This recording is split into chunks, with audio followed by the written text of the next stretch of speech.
This is Fantasy Intervention.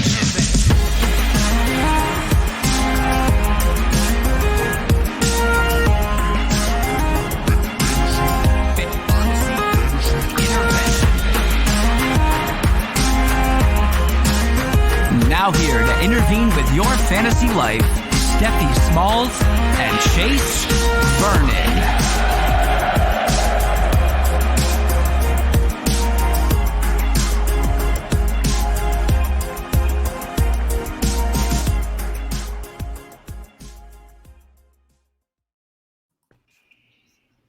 Steph, you bringing this one in?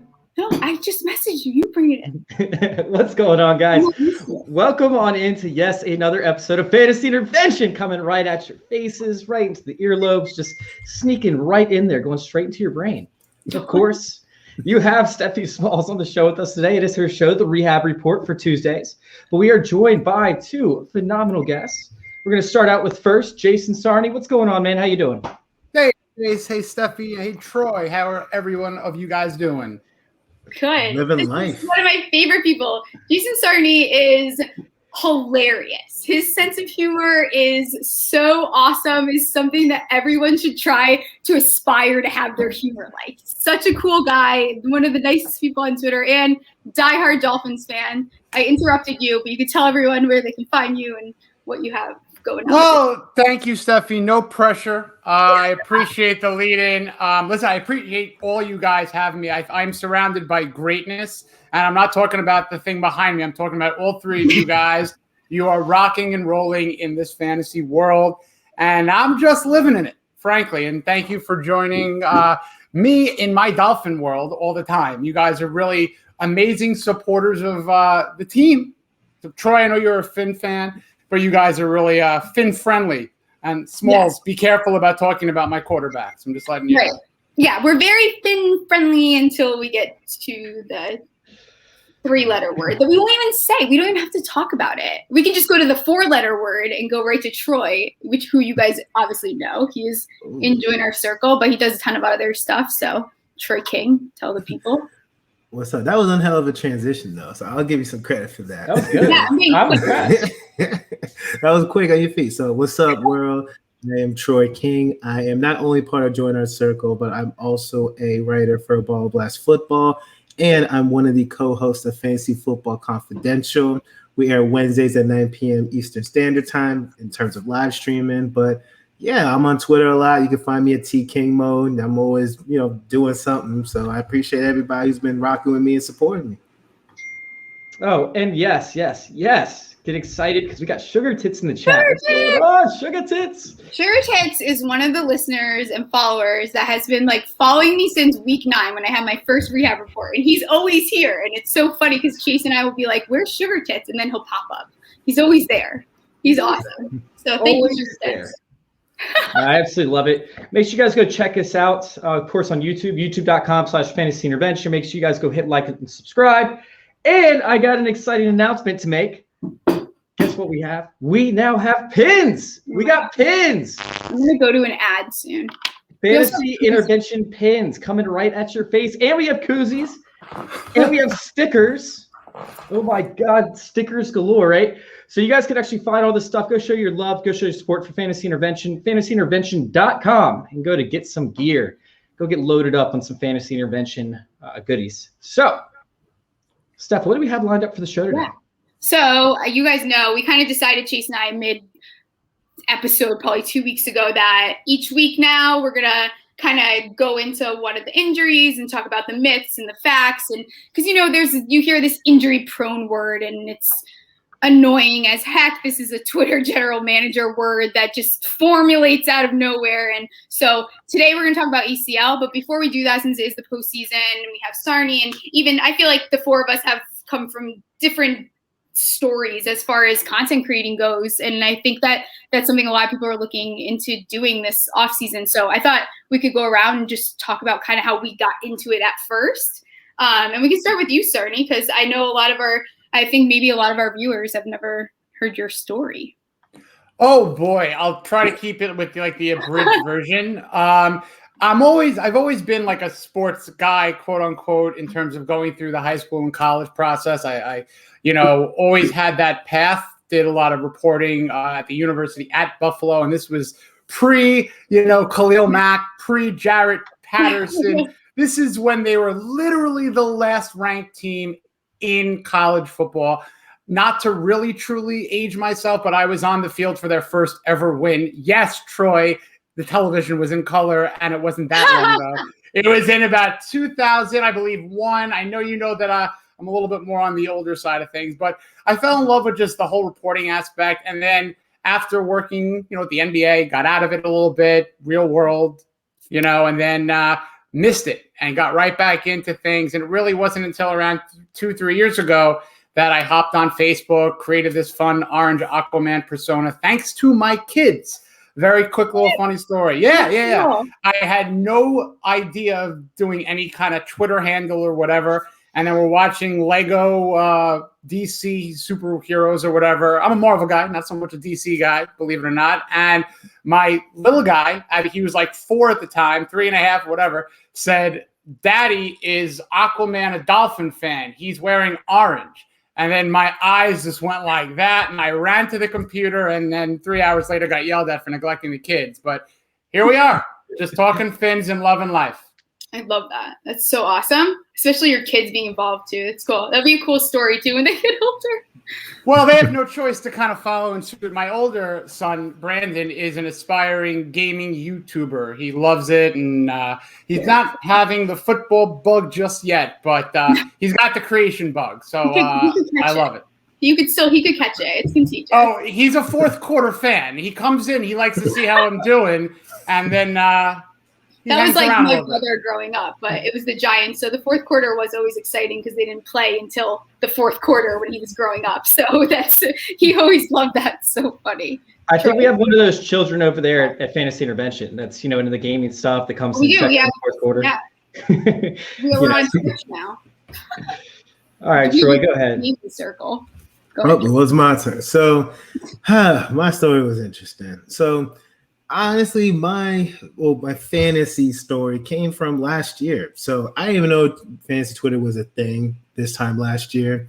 I discovered what Scott Fishbowl was, and first I discovered probably fantasy Twitter was probably like in March.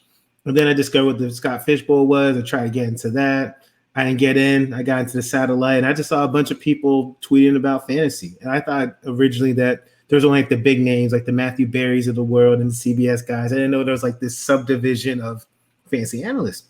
So I just started following people, talking to people. And then all of a sudden, Tyler at Dynasty Happy Hour, he saw me tweeting, and I was just interacting with people, and he asked if I wanted to be a writer. And at first I was skeptical. I'm like, nah, I don't really want to be a writer. I'm just trying to play fantasy football. When I talked to my wife about it, and I'm like, yo, this dude wants me to be a writer. She's like, oh, I think you'd be really good at it. You should say yes. And I'm like, really? I'm like, all right, cool. Maybe try it out. And then all of a sudden I started writing, started tweeting, started gaining a lot of traction. And then John Bauer and Mitch Sorensen, the co-host of Dynasty Theory, they reached out to me like, hey, we're thinking about doing like a side podcast. You want to be part of it? I'm like, sure. He's like, oh, we need, another person. And then I hit up Linda G at Lindellians, and I'm like, hey, do you want to do this podcast with us? Because I knew her, but I didn't know her. And then all of a sudden we formed this team. And then slowly but surely, here I am, I'm trying to take over the Twitter world. I got a nickname on Open Bar, Timeline Troy, because I'm always on your timeline. I'm always active. I'm always hustling from morning till night. So, and that's kind of a quick story, in terms of being a Dolphins fan, Dolphins fan all my life. I grew up into it. So, yeah, that's kind of my backstory trying, summarize. Troy is being so humble. He grinds so hard. He's like one of the hardest grinders on this app, and he's like also the nicest person too. Sarney's nicer than you, to be honest, but yeah, he probably is.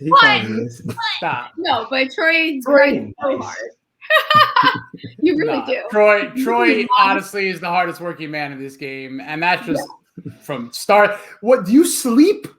Like seriously, do you sleep? I sleep more than Steph does. No, none of you sleep. None of you. I don't know what. I get up early. That's what it is. I just get up. I do sleep. I just get up really early. So I'm up at like 5 a.m. every day. Yeah, I go to sleep the gym. Then he's being the perfect dad, perfect husband. Then he goes to work, and then he's a perfect football analyst. Oh, about perfect, man. You know, I'm all right. I'm all right. My wife probably would not agree with the perfect thing. I'll interview her and ask her. I'm gonna tell her you said that, and then let's see if she agrees. Okay, and don't worry, I'll give her some juice to work with too. Okay. Get her on the call right now. I need to hear this. Oh no, I'll never do that. She'll ruin my whole street cred. Worlds colliding, guys. Worlds colliding. Keep that. Oh no. All right, Chase, come on. Wait, you're not going first? Ladies first. Go ahead. Why not?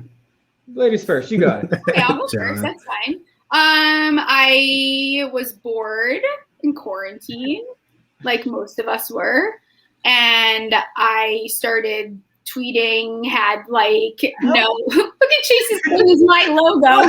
Why is your Sorry, I don't know logo? why. I don't know. We'll do technical stuff later. Yeah, so I was bored and I just started tweeting. The draft came and went, and obviously everyone knows I'm a big Giants fan. For those of you that do follow me, I'm very in your face New York Giants fan, and I actually think that it's so funny looking back and thinking about it. I think the tweet that started getting traction was when Leonard Fournette was rumored to come to the Giants. And I told everyone, don't put that evil on me. And for some reason, it like blew up. But now looking back, he didn't do as poorly as I just don't like his loud mouth, but whatever. So that took off. And then I started writing for New York Giants Rush and started doing interviews on Sleeper Wire. And then Chase found me on the streets of Twitter. And the streets of Twitter. There's a little pause. Colombo and fighting for the O-line like I do very passionately. And that's kind of where it went from here. And then here we are. Love that. Absolutely love it. And it's been an impressive story watching you come up and, you know, how successful you are in this industry. It's been absolutely insane to sit there and watch it and know how hard you work behind the scenes is absolutely incredible as well. So, and I haven't sworn once this entire time.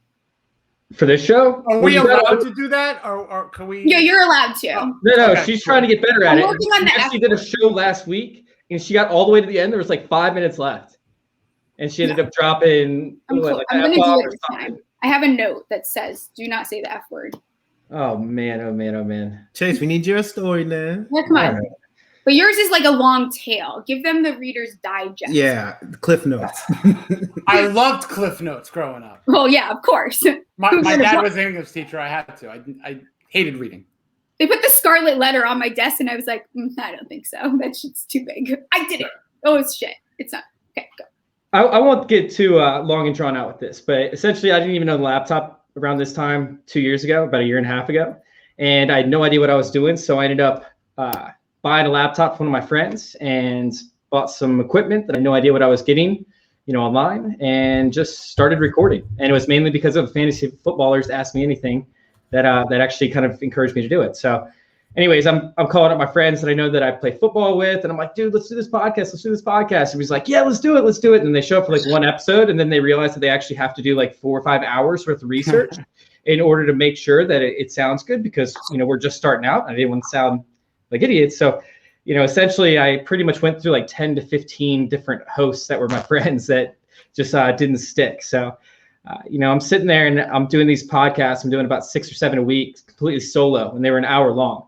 And Sal, I guess, somehow found out about one of my podcasts, was listening to it, and he messages me and he's like, dude, you know, and this is Sal Lito, by the way, big shout out. He's the one that brought me over.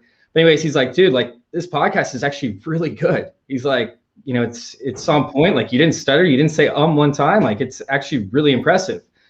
And I was like, thanks, man. Like, you know, that's awesome. He's like, I need to get you on a Twitter. And I was like, cool. Like, you know, this is probably a little bit over a year ago now. Or a little bit under a year ago now. And he's like, I need to get you on Twitter. I was like, yeah, I created an account, but I haven't, you know, messed with it or anything like that. So I had like 3 followers at the time.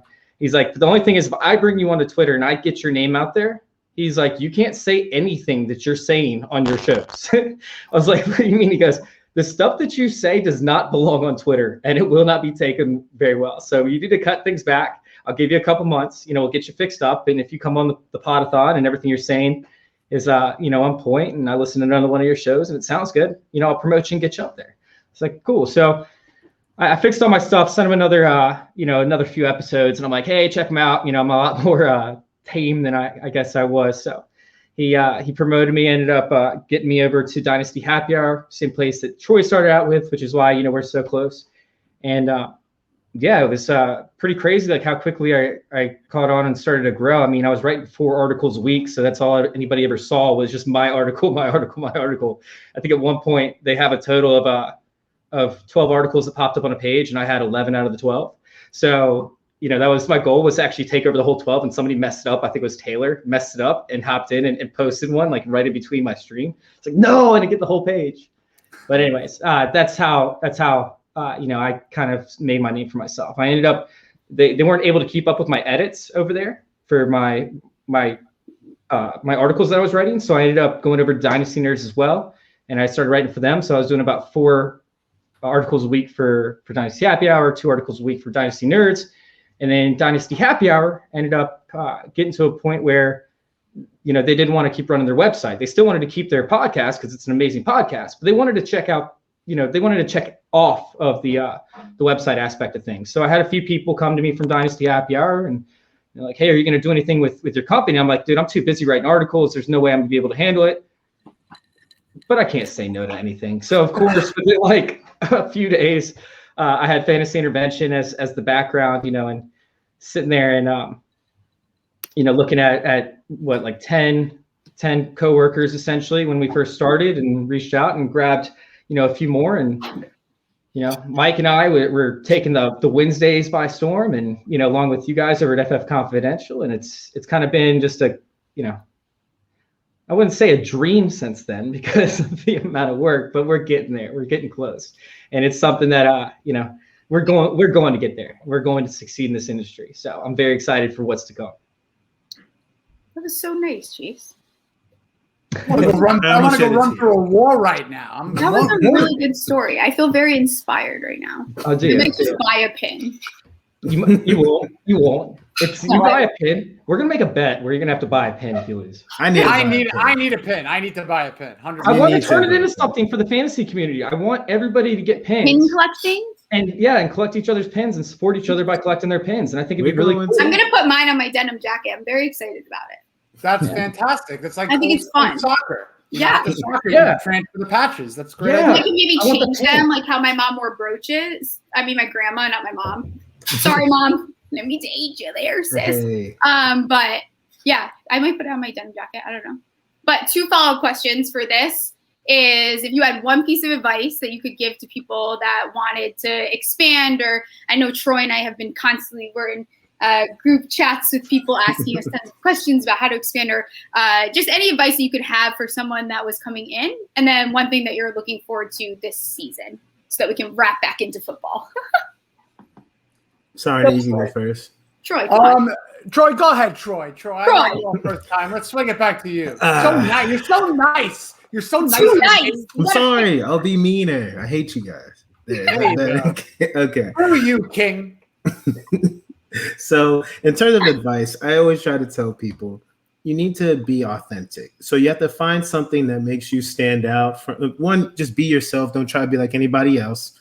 As well as you need to find something that makes you stand out amongst everyone else. Because a lot of us, especially in this space, in sports, not just fantasy, but sports in general, we're talking about the same things. There's only so many players, so many teams that you can talk about. So you have to find a way to diversify. And I know it's not easy, but for me personally, I believe I'm more than just fantasy. Like, I'm obviously fantasy football, but I let my personality shine on my live streams, on my tweets. So I'm just a little bit of everything, whether it's music, whether it's jokes, memes. Like, I'm just being me and I'm having fun. So there's like no pressure. Like, I don't have to worry about, what content am I going to be creating, just because I'm chilling. I'm just being me and I'm having a good time doing it. And I say, don't take things too seriously. I believe that some people are, stats, but it's like, hey, if you and 100 other people are just tweeting stats all the time, and Chase tweets a lot of stats, but he's gotten better in terms of showing his personality too. But I'm just saying, if you're gonna tweet stats all the time, it'd be cool stats, and you might like, that's a cool stat, bro, and then they're gonna move on to whatever else. So that's just all I'm saying. Like, just be you. Nobody can duplicate who you are. So if you just show a little bit of your personality, that's what's going to help to differentiate you. And also, networking, engagement. Networking and engagement is going to help you grow, and it's going to help you meet other people, whether you go on their podcasts, read their articles, retweet groups, interacting, engagement, networking, all those things, you'll be good. So I did only ask for one piece of advice, so you probably stole Look, I was on the literally roll. stole everyone's advice, I bet. So sorry, you have to, I apologize that you have to come back to it. You have to follow him up, but Troy gets it, so I can't be mad. Go ahead. Sorry. Honestly, I'm glad that Troy went first because he hit the nail on the head for everyone. Be authentic, because Troy, it's exactly what you are, sir, and that's why I love you. Is because there's no BS, and you're just real. You're inspiring, and you're great at what you do. So, in terms of everyone who wants to do things like this, it doesn't matter when you start. Don't get out of it for whatever reason. Don't pivot out. I pivoted out when things were hard. It was graveyard shift. It was, trying to live life as a New York City 2 years out of college guy, going from New York City to Jersey on the graveyard shift, going to watch basketball all night. How horrible. But you know what? It was a grind. And through a decision, I said, you know what? I want to get into business. I got into business, but then I missed it. I got to the Mets, got out of the Mets, went into business, but then you set yourself back when you pivot out. So I would say if you have a goal, circle it. Do not deviate. The shortest distance between 2 points is a straight line, and do everything from A to B through Z exactly how Troy just laid it out there. And I think that you're going to be fine. This is a cool beard, Troy. Am I like? I just feel like you look cool with your beard tonight. Like it's like usually you have it. That's why I'm trying. I gotta emulate you guys. I kind of am embarrassed now. Like I don't really like. You just look cool. It's like kind of chilled, and you're usually in a red Solo cup. It's just. I've upgraded. You know what it is? It's a light beer. So here's the thing. It's a light beer, right? Because I'm trying to be healthy. I'm doing the calories, I should write this down, I think. Well, here's the thing. Like, look, I want to drink Crown in my Coke, but that's not as healthy. Yeah. And look, I wanted something to drink. I'm not like Chase. I'm not, giving up alcohol, but I want a little something. He's drinking right now. Hey, it's for. No, he's drinking Coke. He's just drinking Coke. Yeah, literally, it's just Coca-Cola. Okay, sorry. Yeah, no, I told you I'm doing this for charity. Okay, sorry. Okay, well, back to the advice. Chase. Go ahead, Chase. You go first. Girls first. Oh, thanks, baby. Thanks. All right, so. Let's go ahead and go with, I know you said one, but I want two, and I want to do one. I want two because of the fact that I want to give everybody else the advice that I got, which made me start doing this. And that's just go do it. I talked about how I was listening to fantasy footballers ask me anything, and they were like, how'd you guys get started, blah, blah, blah. And, Andy went around, said what he had to say. Mike went around, said what he had to say. And Jason went, and he's like, listen, like you could do it. You could sit there and plan on doing what they do. And, starting up and having this game plan and everything. But at the end of the day, you actually just have to sit down and you have to just go do it. Like you have to just go do it. And it's going to be work at some points. It's going to be stressful at some points. It's going to make you not want to do it at some points. I mean, I know right around week 8, week 10, somewhere in that range, when I tried to take over or when I tried to build up the new company and I was trying to write articles and I was trying to get out content and I was trying to do research. I was like, up till 2 o'clock in the morning, waking up at 5 a.m. Just like I hate my life right now, but I knew it was all going to be worth it towards the end of the season. You just got to sit down and you got to do it. The second thing is you got to write. First off, you got to join a bigger company if you can. If you can't, start out with a small company, get a few articles out, get some content out, and then go over to a bigger company and look at the system that they're running. Look at how they're doing things. Because you could sit there and you could have this game plan in your head of how you're going to do this and you're going to do that and you're going to build up company, you're going to do all that. But they've already done it. They've already done all this stuff. So you could sit there and you could have your own ideas how to do things. But in all reality, most people have already tried to do it. And although their system might not be the best way for you to do it at first, once you learn how to operate through their system and get down the things that they are doing and the way that they're doing it, you can incorporate it, go join another new company. Go join another different, bigger company and take the things that you like from the previous company and apply them to, what you're doing within the community, and then take the things from the new company that you like and apply it. You don't have to sit there and try and reinvent the wheel or try and do something different. Like, just follow what other people are doing successful, because that road's already been carved. Like, it's already been paved. There's no reason that you have to trek through the woods to try and figure out how to get from point A to point B, because it's already been done. It's already been done. So I feel like just don't make it harder than it has to be, and write, because that's where it all starts. That is the basis to everything. That's the basis to this community. It's the basis to podcasting. It's the basis to literally everything fantasy football is right, because you have to research, you have to edit, you have to use Grammarly from time to time, right? You have to understand what you're talking about, and then you have to know the system, and the system starts with writing. Honestly, that's the advice that I've heard from so many people, because that was excellent advice, because the Matthew Berrys of the world, the Liz Lozas, all of them write all the time. Like, that doesn't go away. So that's a skill that you want to have. You don't have to be the best writer, but you always want to have that in your back pocket. Matthew Berry was a screenwriter. Exactly. He wrote screenplays. Oh, did he? Yeah, he did. No idea. That's awesome. Yeah, he did. If I finish this margarita, I'll tell you maybe a funny story later. But Right. I have a little bit of a connection that I might say here. Ooh. Save that for later. A fun story. I think Troy knows where I'm going with it. I think I might have love told fun you. stories. It's an end of drink story. Okay, I'm down with that. Sure. All right, Steph.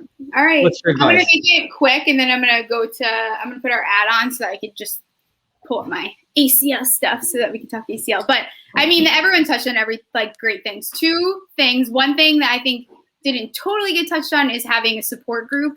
So having people, and it's not even just a support group, because you're going to network and you're going to link up and you're going to meet all these cool people. I am getting to that point, Heaven. Crap.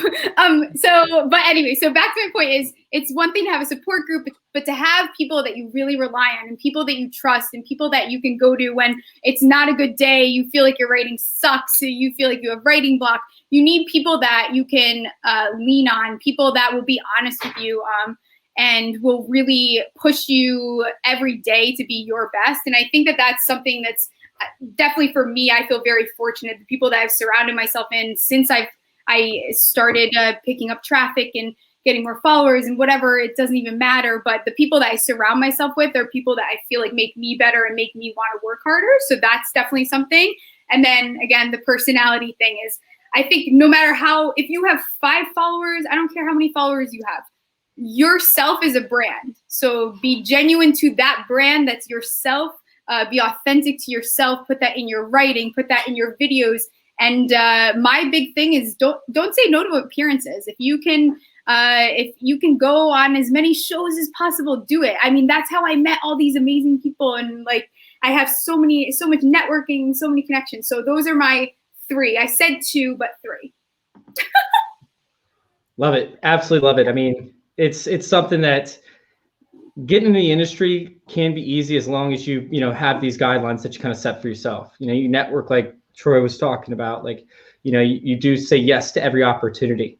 It's crazy how easy it can be, but it's going to take effort. It's going to take practice regardless. Yeah.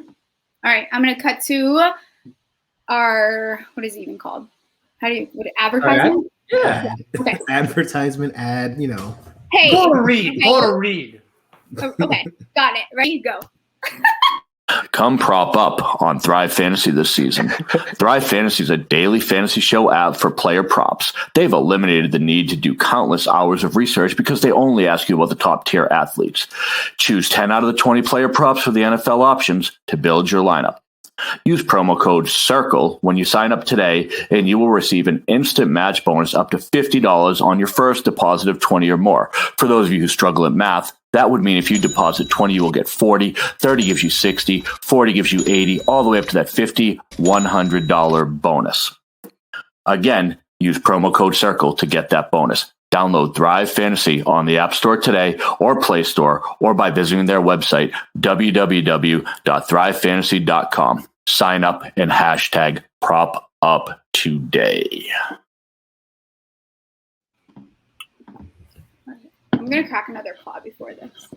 You won't. You're scared. So I did say that I was going to try to tie in the Dolphins to whatever injury I picked, and all I could come up with is Preston had an ACL tear in college. Yeah. I just don't really want to. So that's all I got for you guys. All right. So we're going to talk ACL because I'm noticing a lot, especially the offseason. I think it's because we have nothing to talk about. I think it's all of a sudden this. Besides rookies. Yeah. That's all we can talk about. We're all worried about who's injury prone. So with the ACL, it's interesting because after I didn't get to talk to him about this, but as I was doing more research and looking through it, I started to realize that there is kind of a correlation with players that don't end up coming back and don't end up having success. So a lot of that correlation, which this is where we talk about injury prone, is when you're someone like RG3 who is tearing your ACL for the second time, that's injury prone. Okay. So when you are doing something to your body over and over again, and you're clearly not recovering from it, that's injury prone. So those are the players that you definitely see more not coming back as well. RG3 is someone that I'll talk about in a little bit later, but he's someone that obviously had that surgery, and it's very visible that when he returned to the game, he was not the same player. But then you look at guys like Tom Brady, who I don't even need to tell you his success. I think he tore that in like 2002 was his start. So 2008, he tore his ACL. He had surgery on that. Another one is that's just the ACL and just the MCL.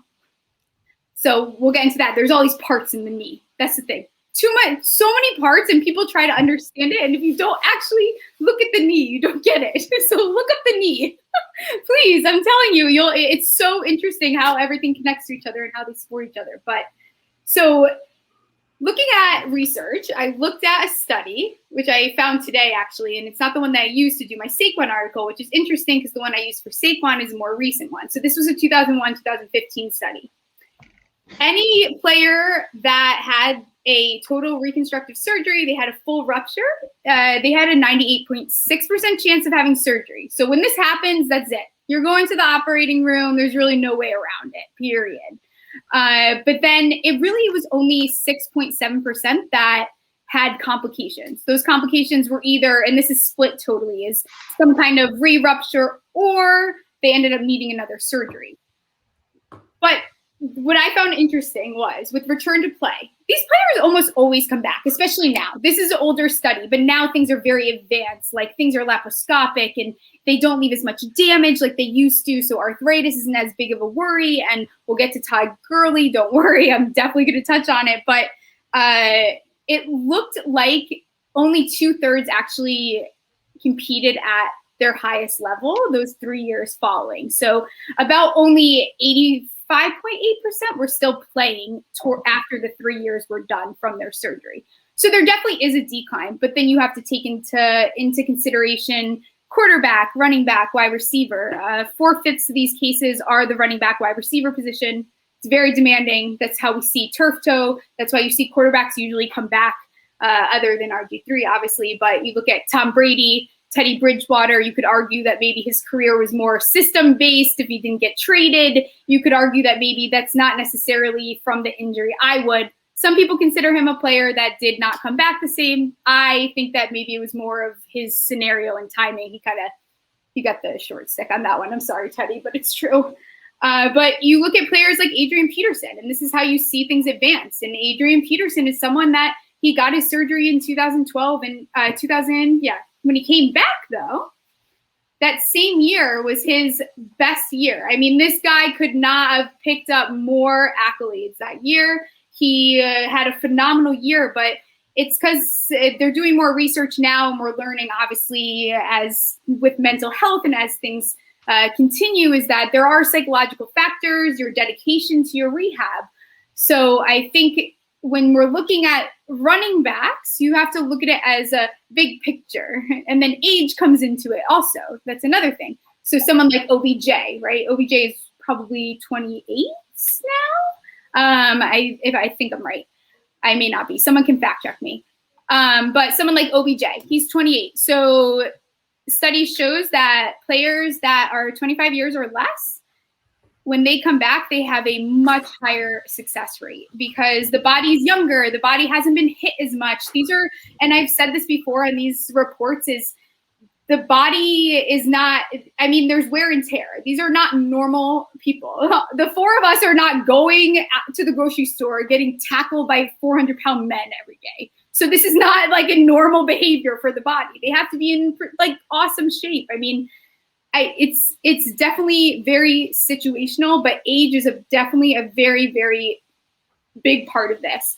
And so under 25 years old is players, when they come back and return to play, they have no problem. And some cases, I will say, and I don't want to start some Twitter craze, but there are some cases where it does show that some players are more productive when they come back. Granted, you have to take everything with a grain of salt. Not every research study is done as foolproof as the other ones, but players, you look at like Adrian Peterson, and I compare him to Saquon a lot, especially with everyone that's been watching, is Saquon did not have as much of a invasive surgery as Adrian Peterson is because things are different now. Saquon is someone that did a prehab. This is a newer thing. You're not seeing 5 years ago, these guys do a prehab where they're waiting 6 weeks before the surgery, which is allowing the body to heal itself, which is much better than any kind of secondary intervention. So that's kind of my spiel. I was going to open up questions. Hoping I touched everything. Okay. I was kind of curious about like the prehab. Are they doing like actual workout and exercises in order to strengthen the muscles around the ACL prior to, or are they just sitting around in a hot tub? So you're saying that they are versus, having, I guess, just sitting around in a cold tub or sitting around in a hot tub or whatever. No, it's more than that. And I don't know if you guys have ever seen someone that hurts their ACL. Like there was this kid, I remember him from high school. Oh my gosh. He tore his ACL and the kid could like bend all the way down. Like the way that you can still move when you tear your ACL. Everyone forgets that. You can still, it's not like a limiting thing where you just stop walking. So they have more, you're able to go to physical therapy. You're able to go do the swimming therapy. And you have to remember the league has so much money too. So they're getting every treatment that you could ever imagine. If any of us tore our ACL, that's it. You go to surgery. I don't even know what the difference is in prehab between like a standard patient and someone that's a professional athlete. I'd have to look into it, but we're not getting a prehab like they're getting a prehab. Even if we are, we're going to PT for 2 weeks and going to surgery, So it's very interesting looking at it. And I think it's this scary where it seems like it's a death wish that it's the seal of death. Once you have an ACL tear, forget it. But there's really no reason looking at it that we should feel this way. You look at Gronk is another example. And Gronk is someone that had a lot of it. This guy, listen, he went to my alma mater. This boy was so beaten up before he even got into the NFL. He had already had like 4 surgeries. I mean, they weren't on his knee, but the players like this that have it's not unrelated that Tom Brady and Gronk just won a Super Bowl. It's because of their mindset. So you have to take into account there's a lot of pieces that play a role in these ACL injuries. So stop labeling people, stop not picking people up. Saquon is going to be very successful this year, I promise. Players like that, someone that is not, okay, now I'm talking about, I just forgot, I didn't even talk about Gurley, and I just want to mention it really quick, is someone like Gurley he got injured before he came into the league as well. So that already, we give him a point there. And then he got injured again. And he's someone that unfortunately he does have arthritis from it. And a lot of the studies show that BMI is a big factor into it. A lot of the interventions a big factor to it, but things don't look good for Gurley. So Gurley is someone that I would be concerned about. Someone like Saquon that's stayed really healthy in college for the most part.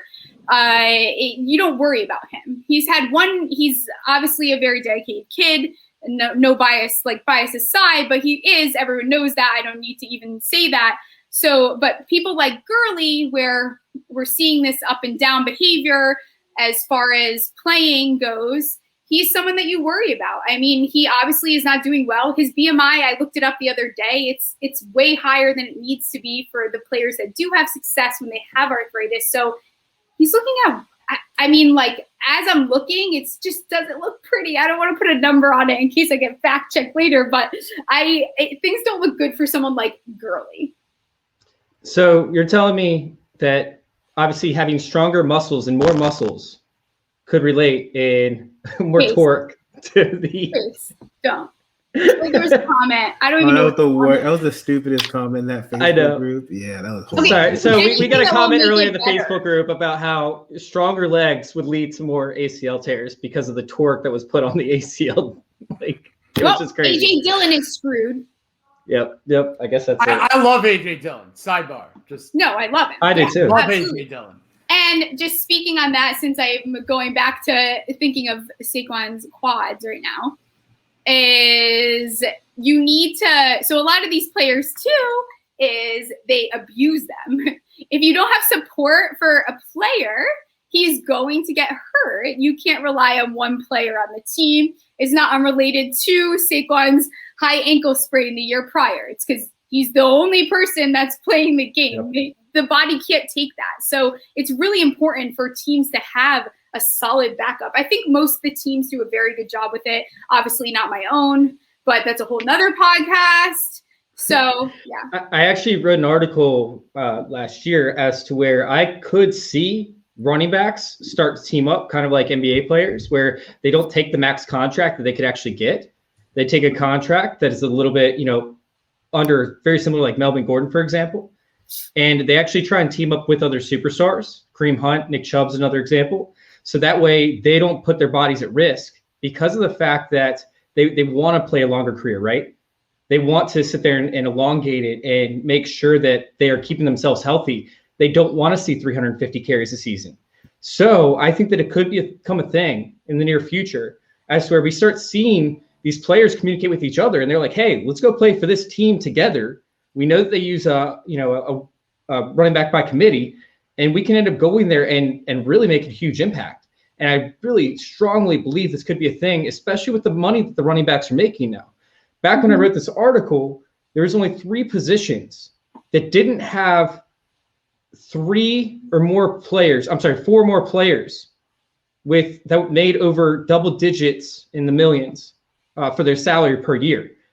One was the running back position. They had 3. One was the center position. They had 3. And I don't remember what the other one was. I want to say it might have been like a safety or guard or something like that. But there was 3 positions where they did not have 3 or 4 more players making double digits in the millions. And so why would the running backs try and push to make an extra 1 million or 2 million, per year when they can elongate their careers till they're playing till they're 30, playing till they're 32, playing till they're 34, 36, because they don't have to handle that workload. And I think that's something that we could see moving forward in a major way. It's funny that you say that because this is like something I thought about bringing up. Just Sarney's here, Troy's here, Chase here. So this came up during one of the podcasts that I was on, and going back to there being more than one, right? So you have 2 running backs and they're splitting. So when it comes to fantasy, what is with this narrative that there can only be like one productive wide receiver on a team? I don't know if you guys have noticed this. It's something that I'm seeing more often. Just because there's one running back doesn't mean the other running back is trash. They just might be a more productive offense. They're not an offense that's on the field for 32 minutes. And, so I don't know if you guys have anything to add on to that, but I've been noticing a lot on teams that have really 2 good wide receivers. Or you look at like the Vikings, they've got they have a lot of stars over there, but people get nervous to take, they don't want to take Dalvin Cook if they have Justin Jefferson. It's so silly. I do have a point to that, but I want to go ahead and hand it down to Jason. I know he's been waiting patiently down there. And then Troy. Yeah, of course. No, you guys, this is great. I'm listening, I'm learning. Basically, I used to, in all fairness, like 4 years ago, you never would have seen me have a lineup that had a wide receiver and a running back on the same team. I had that stigma, and then I lost it because just for whatever reason, the league's changing a bit. And before I get on that, if you don't mind, I want to touch on the Preston Williams injury. He is a little similar. He's basically an anomaly. He's an athletic anomaly. And you mentioned Gronk, Stephie, you mentioned AP. Those are freakazoid athletic anomalies. They're Can not. I say one that'll impress you quick? Yes. Okay. Icky Woods. Yes. Nice. That's a cold cut today. 1989. I watched That the- Film on him today. That's the I know, shuffle I'm very dude, proud of right? myself. Yeah. you gonna Get do some the cold cuts. shuffle? Get some cold Yeah, cuts so today. he tore his ACL, and that's what happens when you tear your ACL in 1922 or whenever it was, because they didn't have the surgery or the means to get. We're so medically advanced now, so stop panicking about surgeries and stuff. Okay, Right. not to interrupt you. No, I was with you. trying to impress you, Sarney. Okay, I was like, what can I do that's cool? And Sarney's on. I'm like, Icky Woods. Icky Woods. That's all I got. I don't know, man. It's the first ACL I thought of. He crushed it. That's He fine. He absolutely crushed it. And he was actually the first running back to run in a wide zone run scheme. Until he tore his ACL, and then it was bad news. Like you, In his sophomore year. I'm naming my child Icky. That is hilarious. That's like the worst name ever. But That's pretty bad. That's pretty Get bad. some cold cuts today. Woo! Icky Sorry, Smalls. Sarney. I do this where I interrupted. No, I love it. But Preston he's I'm the frozen. funny thing about Preston is that, I'm not going to try not to be like the Homer Dolphin guy here, and everyone knows I love Preston Williams, but he's never going to be a wide receiver one in fantasy, getting 95 plus receptions, 1,300 yards, and 12 touchdowns. Not gonna happen. This comes into that, what kind of league do you have? If you're in a standard league, that 2 catches for 100 yards and 2 touchdowns from Preston Williams, because he averaged 16 yards a carry, could do it for you, fantastic. But if a PPR league is what you want out of Preston Williams, I don't think his volume's ever going to get there. Do I think that a knee injury is going to prevent him from getting, or an ankle injury event, whatever, to prevent him from getting volume? No, I don't think he was going to get the volume to begin with, because that's not the type of player that the Dolphins wanted him to be, because that's a Devontae Parker. And That's players like that, they don't get as many targets. Their bodies aren't getting beat up as much. That's why you see players. This is why you see players like, I can't think of someone off the top of my head. I don't even know, Amari Cooper. I don't know why his name's coming to my head. Ew. But like players like that, Larry Fitzgerald, perfect example. Why do you think Larry Fitzgerald is not in a wheelchair, retired right now? Because he was never peppered with 20 targets. Yes, he was always a secondary. He was never Steady. It was just like this. It's just the same Larry Fitzgerald you get every year, and then it just kind of starts teetering out where he gets 1 touchdown a year, 2 touchdowns a year, but he can still make plays. He can still be a body on a field because he wasn't abused like someone like Saquon is. So, Right. yeah, and I know it's not the same thing, but you have to compare them with the injuries, blah, blah, blah, whatever. But So what yeah, about so Frank it Gore? depends. It depends on how much. Gore's he's another kind of one of those freaks, you don't get many guys like that. But They're outliers. They're outliers. there are a couple outliers, of course, but you're right, Stephie. It's like how much volume is Preston going to get? Not a ton to me. If he's getting 9 targets a game, I think there's a problem, believe it or not, in just Dolphin world. But I think it also, and just to swing it to Troy, for me to wrap up on this little thing here, I think you have to know your league. You have to know where you're getting your points. And you have to know the people that you're drafting to expect those points. So if you're in a PPR league, is Preston Williams on my radar? Unless I'm getting absolute max value from way down the docket and he's like wide receiver 5, whatever. But believe it or not, a guy in a dynasty league like a Lynn Bowden Jr. might get more targets and fantasy points than Preston Williams. Not saying he's a more skilled wide receiver, but in PPR, there could be more of a propensity to lean towards Bowden 5 rounds later. And that's my thing. Definitely. So, I mean, everything that Jason said was completely accurate. In terms of your question, Stephie, about the wide receiver. So, fantasy players, we're very selfish. So, I think it's more so you're talking about if it's a wide receiver 1, wide receiver 2, like why we always focus on the wide receiver 1 get, you know why? Because we're selfish. If we got 1 wide receiver, we want that production. We want the consistency. We want this 1 wide receiver. See, that's y'all's problem. You're selfish. And that's what it is. We're selfish. So that's the reason why it's like, you know what? Okay, Devontae Adams, for example. I know that he's going to get all the damn targets. I want all my receivers to be like Devontae Adams. It makes research easier. It makes drafting easier. It makes trading easier, things like that. Mm-hmm. So that's really what it boils down to. Yeah. There's certain situations like a Julio and Calvin Ridley where you can have 2 really productive wide receivers. Right. Unfortunately, not every single team has that, or, like Adam Thielen and Justin Jefferson. They happen to both have really good seasons last year, but you're not always going to get that. And then sometimes, again, like whoever you have, you want them to get more targets than the other guy. Mm-hmm. So I think it's more so in terms of narrative, I think it's more about finding something to fit the narrative that we want. We just want one. We're such competitive creatures. Like you like almost can't train your brain to think. Exactly. I can't have Ridley and Gage and Julio Jones on my team. I have to have one of them because they have to get all the targets. But that's the best example, really, is the Ridley Jones. Yeah, it is. I agree. I think that's an awesome example. But like you think that they can't, or they just split targets and be fine. But we don't want them to split targets. No. I know. 12 targets to one Look at guy. this. This is disgusting. Look at you selfish creatures. Exactly. I'm telling you why. I'm going to tell you why. There's a hyper focus on just having one wide receiver from a team versus two. Yeah. We're going to go with the points scored per game. Obviously, with fantasy, you want to have people on a team that are scoring a ton of points, right? So let's do the top 10 teams when it comes to points per game scored. Green Bay. They obviously have one wide receiver, correct? Yeah. Devontae Adams. Tampa Bay, obviously they have multiple ones, so that didn't apply. Buffalo, Tennessee, New Orleans, Kansas City, which they have a tight end, so I guess you could credit that one. Seattle, which it was in a space where either one went off and the other one did nothing, or vice versa. Then we have, let's see, where am I? Indianapolis, Baltimore, and Las Vegas. None of those weird, yeah. None of those teams had a top end scoring, two wide receivers. So that's essentially why is typically with these higher scoring teams, they have one great running back, and then they have another great pass catcher, whether that's the running back or the tight end, and then they have a primary wide receiver. Sorry, go ahead. The reason that I know that is because I did a study last year on the playoff teams and the wide receivers for the playoff teams and why the Green Bay Packers did not need to draft a wide receiver 2 in Green Bay. Kansas City Chiefs had Tyreek Hill, right?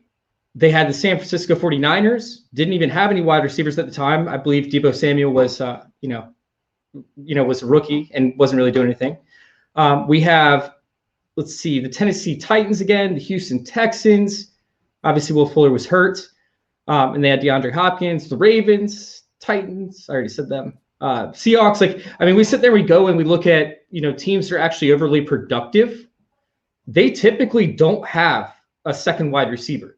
The teams that spend money on a second wide receiver that can't afford other positions or spend their high draft capital on a second wide receiver, just like the Atlanta Falcons, for example, they typically don't perform at a high-end level in terms of fantasy assets because, when it's all said and done, you need to stop the other team as well, but offensive line matters, and you can't spend a ton of draft capital because it's really almost about the quarterback at that point more than it is the wide receiver. Oh, okay, Chase, just ruined my question. It's fine. I love that answer. It was a really great answer. Yeah, that was a fire answer. I think it is the teams I think of though are like the Falcons, Tampa Bay. So I think of those teams because I probably would do the same thing, but those are also the teams that do. I feel like you could never find a consistent target. They're the ones that kind of they play the playbook very well. So it definitely comes down to the team. But I thought it was interesting. Especially, I think it's more the running backs maybe that I see it. Like thinking about the Browns. The league is going to the 2 running back structure. I did like a study this century for about 20 years. The teams that win the Bulls have won 4 times, I think, with like a workhorse back. Every other Super Bowl team has some sort of a tandem. Even this year. Oh my God, I'm gonna kill the Giants. It's kind of like I did sure, but you have Barkley. 6 minutes left. You basically need 2 guys that could be a number 1 if they needed to be. But I think Chase, you said it, that kind of deal where it's like, all right, let's just team up. Our bodies will take half the hit. And it's like what Green Bay did. It's like they had a terrific system. It's like what New Orleans a couple of years ago did with Ingram and Kamara. That was almost like, whoa. The Tavis Murray and Kamara. I am going to cut this clip, put it on a hard drive, and mail it tomorrow right now. I am so done. You're sending it to the Giants? I'm sending it to the owner of the Giants. I'm going to send 4. I'm going to send 1 to him, 1 to Joe Judge. I'm not even sending 1 to Jason Garrett because he won't even look at it. They signed Deion Lewis. Gettleman, and maybe Graham because I feel like he has his head on straight. That's all. They brought in Deion Lewis. Oh my God, that's so cool. And I love Gallman is it. going to go somewhere. Now the reports are coming out that he is getting looked at. It's very stressful. It's- Here in New York. You know where it is stressful? Look at guys, ready? Watch this. Watch how I spin it the other way. In my house today? Go ahead. No, stop. Listen. You know what else is where it's stressful is in Miami. Oh, the transition. Always Transition. stressful. Hey, Always okay, stressful. okay. Yeah, so in Miami, and we'll wrap this up. We don't have much time here, but I'm trying to decide which one I want to go with. I think we could do both if we're quick. Okay, because I'm not going to let Chase answer because I know Chase's opinion. So Miami boys, I won't say it, but I want to say Fitz. No, I know what you're going to say. Don't say it. They're like mermen. So mermen. No, she went there. Okay, if you could pick your perfect scenario with the Watson trade, the perfect scenario. It doesn't matter. Don't hear anything else. What is your perfect scenario to get Watson in Miami? Go get Jason first. I want to hear his answer. I don't want him. I don't want him. love Jason. I don't want him. I love it. Fine. Why? Okay. We have no patience. No one. Troy, talk. No one's gonna be Troy patient. wants Watson. Let me Hey, hear no. him. I'll talk. Okay, so here's my thing, Jason. If we get, I love Tua, First name. but I'm sorry.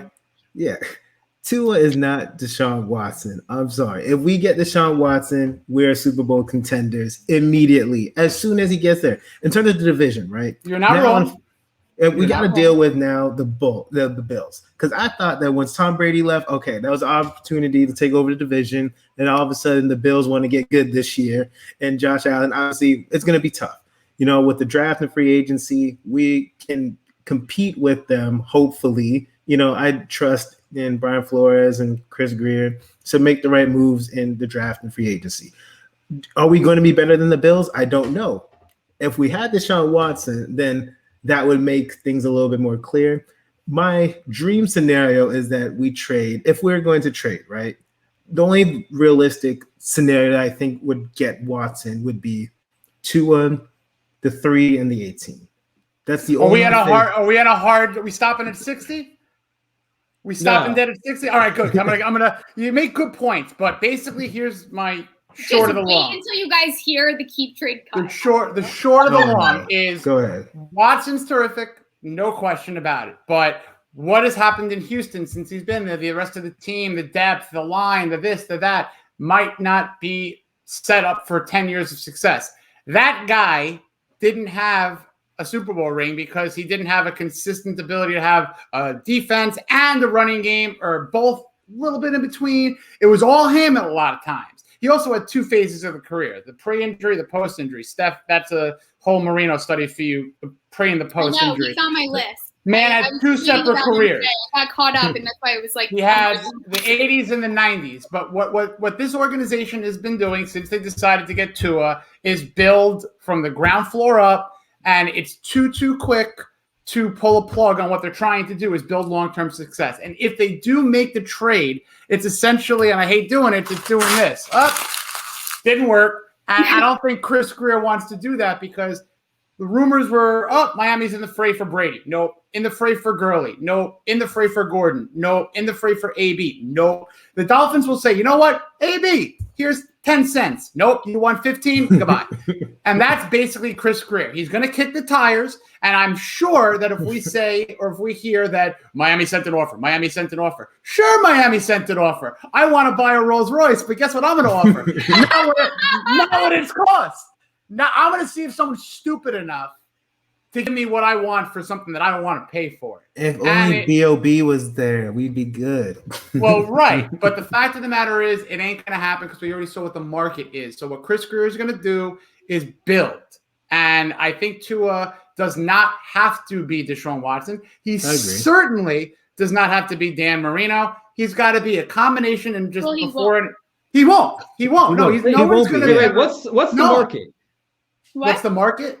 Yeah. Okay, wait, we saw the Stafford trade. It was, and if he went for that, we know how much. Harvey, you would know better than anyone. No offense, I'm aging you here a little bit, but let's just call the facts, man. Sure.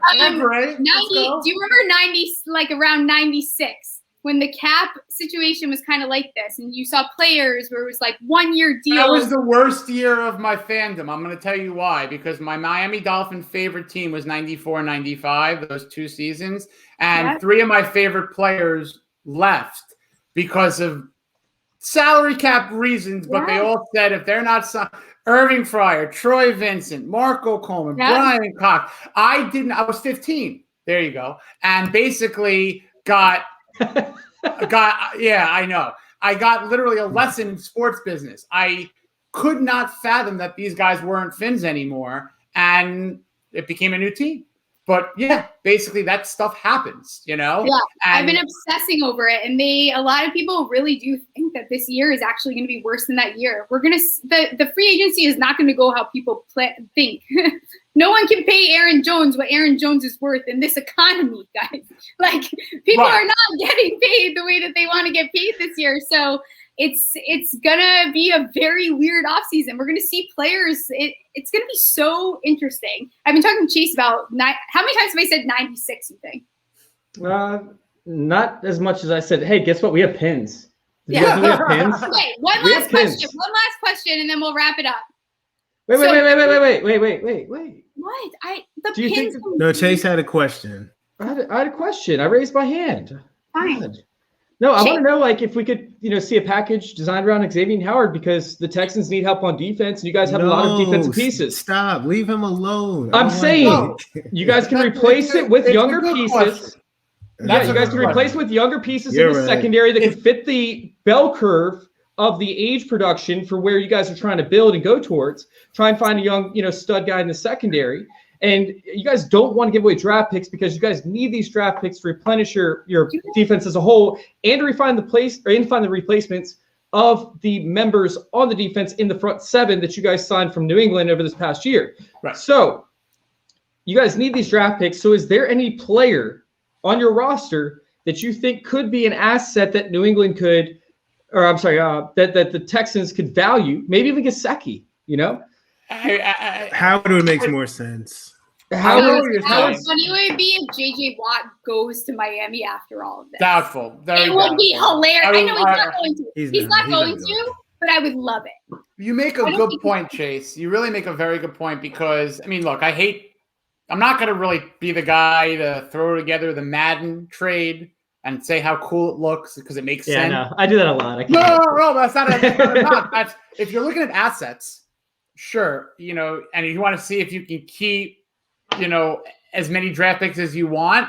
Yes, that is a tabled idea because Brian Flores could take a 3rd, a 4th, a 5th round cornerback, an undrafted cornerback, and turn him into a serviceable player, not Xavier Howard. He's that good. But then you also have a future. Remember this name, Gerald Alexander is the defensive backs coach for the Miami Dolphins. Within 5 to 5 years, I know, but he'll be a head coach. And he has turned that secondary. But you also have an invested young cornerback who you need to get on the field as well. Exactly. Who is an outside corner. He can't play slot. He proved it this past year. And he's a developmental prospect. So I don't expect him to go. But you guys can't they can't. Byron Jones, you can't move off Byron Jones. You guys stuck with Byron Jones for the next 3 years. He's tied to us. So Xavier Howard, instead of losing him in free agency in a couple years, I think it's 2 or 3 years, right? 3, I think. I'm almost positive. Yeah, but you guys can move off him after 2021. But you can still move him after this, after this year as well, like before 2021. So what's your trade? What's the actual trade with the Howard package? Well, that's what I wanted to see if there was like a collection of players. Howard? You can't trade Peter Howard. Oh no, he's my favorite. Kidding, guys, I'm kidding. No, so are you like putting Tua and Howard and like a pick? You'd have to at least throw in 1 pick minimum, probably 2. Well, give them back the first. That's too much. That's too much to me. To me, that's I rather what I got. Yeah, Howard first. Not Xavier Howard too. Now we're getting a little control. Too rich for my blood. No, so we have Xavier Howard. We've got Tua Tagovailoa.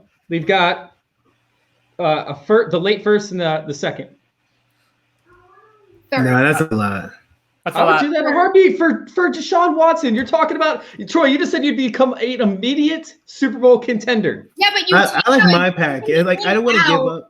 and then you put I feel like that would be a hit on the other end there. I want to stay the course. I think that if they stay the course, we're probably going to stay the course. I think they're good. If someone literally puts a gun to my head and say, "What are they going to do?" I'll say, Tua.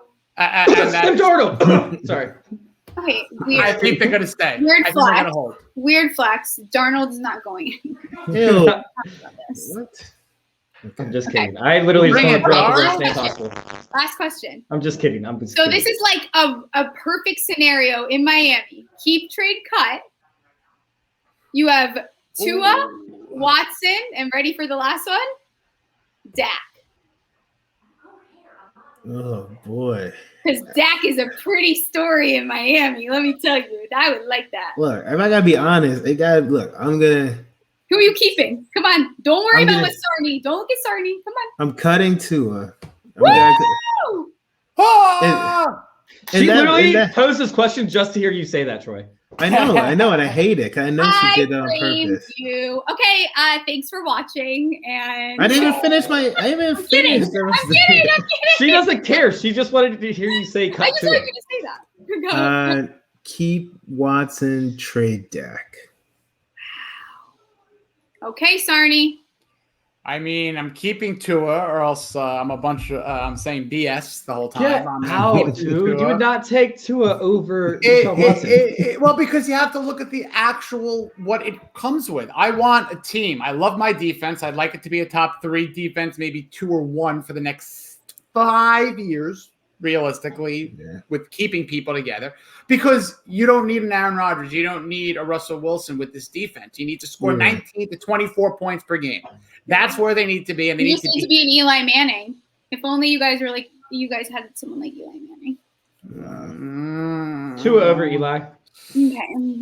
I hope so. Super Bowls. Hey, you're going to be really disappointed if you end up with Eli Manning for that pick. I think Tua is not going I'll love Eli Manning for solidifying the perfect season, staying home in Miami. So that's I'll always have that. Anyway, so you're keeping Tua. Keeping Tua. I'm going to cut I'm starting Dak. to get like angry, so no. Cut Dak. Definitely cut Dak. And I'm going to obviously find some poor NFL team and fleece them by trading Watson and getting a team back with a future draft pick haul. It's going to be so expensive. Too expensive. Chase is going to do some annoying stuff right now that's going to drive me crazy. Unless about the pins? More pins? This isn't about pins. This is about Tua, Watson, Dak in Miami, keep, trade, cut. If it was a perfect scenario, I don't care that you have a pin. Everyone knows. Go to our store, www.fantasyintervention.com. Find some gear. Go. I haven't heard somebody say www in forever. Well, anyways. No, you got to keep Watson and trade Dak and cut Tua. Okay, I'm gonna have the best one. So, and I just made this up on the spot. I didn't know what I was gonna ask. I just knew I wanted to do this. So I would cut Tua because Tua is a backup quarterback, and that's no, he's not. Oh my God! No, I'm not done. I let everyone talk. This is my show. No, we cut the show. You can't exit with that. I would keep Dak, and I would just, as Jason said, I would just fleece the crap out of a team. He is not a backup. Not a backup quarterback. He's not a backup. I know he's not a backup quarterback. I just don't. I'm not very confident in his success next year. Oh my God! And I love the Dolphins. Yeah, but I love the Dolphins. I grew up a closet Dolphin. My family was either a Dolphins fan or a New York Giants fan. I was always partial to them. I just don't. It's a normal combo. It is a normal combo with the New York and the South Florida. Is it? Yeah, it is. I mean, a lot of New Yorkers end up going down to Florida, and you know. I'm not a New Yorker though. I'm from Canada. I'm a New Yorker. Remember, I'm not from Florida. I'm actually born from. I have a whole story. I did not even say it. I know. I'm gonna message you after I like. I've heard this story. Yeah, Troy does not want to hear the story. He doesn't even believe half it. Could you believe? It's a crazy story. It's a crazy story. But I also was 15 in 1996. So crazy stuff. Okay. I have a trivia question for you guys. I got a trivia question. Oh, I like trivia. Love trivia. Okay. Oh, no way. You want to come play on Thursday night for real? Oh, that'd be perfect. Yeah, Sarney, you'd be so good. Please. Well, I like trivia. Yeah, I want to play. 7:00. It's a Margarita. date. It's a date. BYOM. I'm done. I'm in. All right, so I have to go on a show. how many yeah, me too. 9:30. So how many consecutive quarterbacks did the Dolphins draft in the the second round back in the 2000s? Or it might have been early 2010s. I'm not going to know this. John Beck. Theo. I was going to ask you their name, but I'm counting out loud. I'd say 4. He's like me. I'd say John Beck. I'd say Cleo Lemon, Pat White. Not Cleo Lemon. Sorry, Pat White. You got 2 of them. The quarterback. I thought Pat White was going to be a thing too. Oh. No, I didn't think it was going to be a thing. I threw my remote at that pick. God, welcome to me watching the draft for every single Washington football team since I was, growing up. Okay. I mean, I loved There you Antonio go. Gibson, but anyways. Troy, I'm blanking on the other. Is there 2 more? It's I'm 3. not going to remember. It's 3. It's 1 more. Okay, so it's 1 more. I don't remember the order. That's the Oh, problem. Chad Henne. Yep, you nailed it. Woo! That's how I am, Troy. I was Super Bowl someone this champion, weekend, and they're like, two-time appearance. what was Chad Henne. this player's jersey's number? I'm like, dude, Chad I am Henne. a Giants fan in and out, but if I don't remember if they were 92 or 96, kiss my butt. Like, Exactly. Like, I know all the quarterbacks, but I just don't know I'm a the numbers order. guy. I don't know the order. all right, we'll wrap this Good up. question. Guys, this was Thank you. awesome. I'm pumped. We have to do this again. This was seriously a blast. No, I had a We'll great let time. Troy tell everyone what you're working on, where they can find you for the people that don't know nice guy in the neighborhood. Nice guy in the neighborhood. That's lame. But what's up, everybody? He's Mr. Listen, Rogers. This was the hell. nicest I've ever been to you on a show, and I'm actually really proud of myself. It's really true. Like, I don't know Troy is the what you're on. Mr. I'm Rogers just in a of good fantasy mood. I feel like intervention. myself. Ew, gross. I don't want to be Mr. Rogers, but y'all can find me at Ball. I'm part of Join Our Circle. I write and podcast for them. Ball Blast, I'm a writer, and also I'm one of the co-hosts of Fantasy Football Confidential. Live stream Wednesdays at 9 p.m. Eastern Standard Time. We have some huge guests coming on this off season, so stay tuned. Make sure y'all subscribe. And that's really about it, man. I'm going to be doing different projects here and there, some stuff in the works, but y'all be on the lookout for it. Follow me at TKingMode on Twitter. Sarney, Doing a lot of fun stuff over at finmaniacs.com. Really been very fortunate to have a lot of, people come on board, a lot of great staff writers doing podcasting, writing, so check their stuff out. And I got some fun projects in the works. I know Troy is a fantasy football friar, and that's kind of like a light side of football and fun. Basically, a couple of friends just started this thing just in case the season didn't happen, and obviously we all got busy with an actual football season. So now we're going to probably get back to having some fun. We'll obviously Chase, Stephie, we'll get you guys involved in. That was you? You're doing it with Scott? Yes, Yeah. correct. That was, oh my God. Yes. So Scott asked me to Scott join who? it. Scott Simpson. So before the he's season coming on started. next week. I didn't tell you yet, Chief. Oh my God. That's awesome. Scott is the greatest other than Troy. Scott's the greatest human being on the planet. I love Scott. I love Scott. That's why you're familiar. If you're watching right now, Yeah. Scott, I love you, my Huckleberry. Scott, we love you. And that's basically it. So the Hot Sauce podcast, that's when he asked me to join it because I guess we had a good time on the Hot Sauce podcast. He's like, dude, I need to get you onto this fantasy football friar stuff, and he sent me a video of him doing this relay type race. Yeah, that was something. a good one. That was good. And I'm like, I don't know if I can put this in content like this. This is way funnier than I am. So that's keep amazing. your DMs open. One of us might dive on in there and give you some sort of invitation. Let or it dive tap in, or- like Dolphins, like Merman. I talk to Scott weekly. Merman, come on now. No, it's better than the other name. Yeah, The we other name. can't say the other one. Stop! You can't say that. Okay, it's your turn. Oh, okay. No, it's Tell your the turn. Go. people, Chase. Fine, I'll tell the people. I'll tell the people all about fantasyintervention.com. If you didn't know, we're Fantasy Intervention. fantasyintervention.com. Go check us out. Go join our circle _ on Twitter. Join our circle _ on Twitter. We have content You are. coming at you all. I will. God, Steph. Oh my. So we have content coming at you all constantly. We have 2 or 3 articles in the pipeline right now, along with about, I believe, 6 quick shots. It's being cranked out constantly. And, you know, I want to give a huge shout out to Jacob. He had an article come out today, phenomenal article. Jeff has been absolutely killing it over there. So make sure you guys go check those guys out. And then, of course, you guys can find me at ff_intervention. But honestly, I'm not really doing anything because I'm so busy behind the scenes. So go check out the other members and the people that are writing articles, because those are the ones you're going to want to watch and follow, not me. And then you can find me at Stephie Smalls with 3 L's. That's about it. I have You do like a million things.